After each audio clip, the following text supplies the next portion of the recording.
হরে কৃষ্ণ। আমি তন্ময় প্রতিদিনের মতো আজ আবার চলে আসলাম আপনাদের সামনে শ্রীমদ্ ভগবদ্ গীতা পাঠ করে শোনানোর জন্য।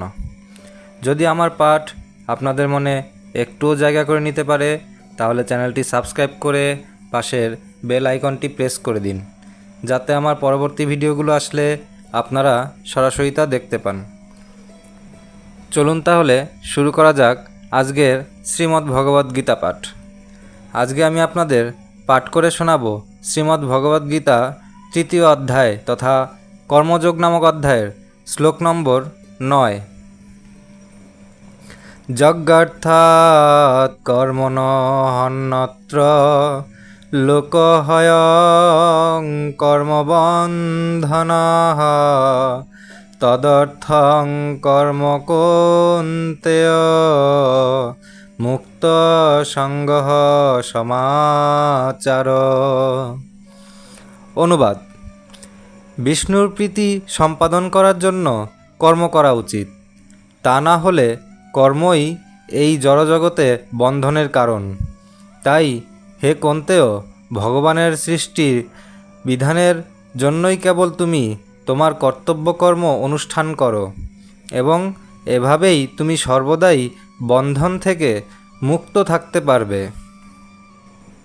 তাৎপর্য: যেহেতু দেহ প্রতিপালন করবার জন্য প্রতিটি জীবকে কর্ম করতে হয়, তাই সমাজের বর্ণ ও আশ্রম অনুসারে ভিন্ন ভিন্ন স্তরের জীবের জন্য ভিন্ন ভিন্ন কর্ম নির্ধারিত করা হয়েছে, যাদের তাতে উদ্দেশ্যগুলি যথাযথভাবে সাধিত হয়।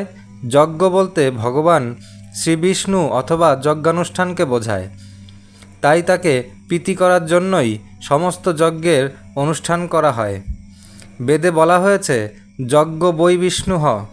পক্ষান্তরে নানা রকম আচার অনুষ্ঠানের মাধ্যমে যজ্ঞ করা আর সরাসরিভাবে ভগবান শ্রী বিষ্ণুর সেবা দ্বারা একই উদ্দেশ্য সাধিত হয়।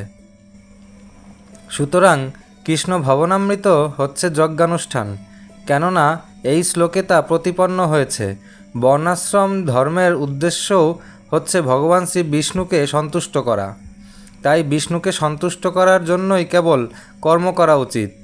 এছাড়া আর সমস্ত কর্মই আমাদের এই জড়জগতের বন্ধনে আবদ্ধ করে রাখে। সেই কর্ম ভালোই হোক আর খারাপই হোক, সেই কর্মের ফল অনুষ্ঠাতাকে জড়বন্ধনে আবদ্ধ করে রাখে। তাই শ্রীকৃষ্ণকে সন্তুষ্ট করার জন্য কৃষ্ণ ভাবনাময় হয়ে কর্ম করতে হয়। এভাবেই যে ভগবানের সেবাপরায়ণ হয়েছে সে আর কখনো জড়বন্ধনে আবদ্ধ হয় না, মুক্ত স্তরে বিরাজিত। এটিই হচ্ছে কর্ম সম্পাদনের মহৎ কৌশল এবং এই পন্থার শুরুর প্রারম্ভে দক্ষ পথ প্রদর্শকের প্রয়োজন হয়। ভগবত তত্ত্বজ্ঞানী শুদ্ধ ভক্তের তত্ত্বাবধানে অথবা স্বয়ং ভগবানের তত্ত্বাবধানে, যেমন ভগবান শ্রীকৃষ্ণ তত্ত্বাবধানে অর্জুন ছিলেন।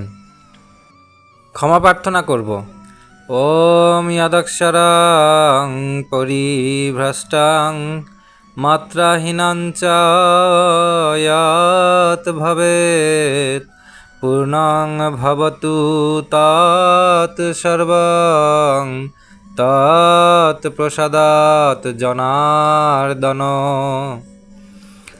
প্রতিদিন নিজে গীতাপাঠ শুনুন এবং ভিডিওটি বেশি বেশি শেয়ার করার মাধ্যমে অপরকে শুনতে উদ্বুদ্ধ করুন। আর আমার সাথে ভালোবেসে বলুন, হরে কৃষ্ণ।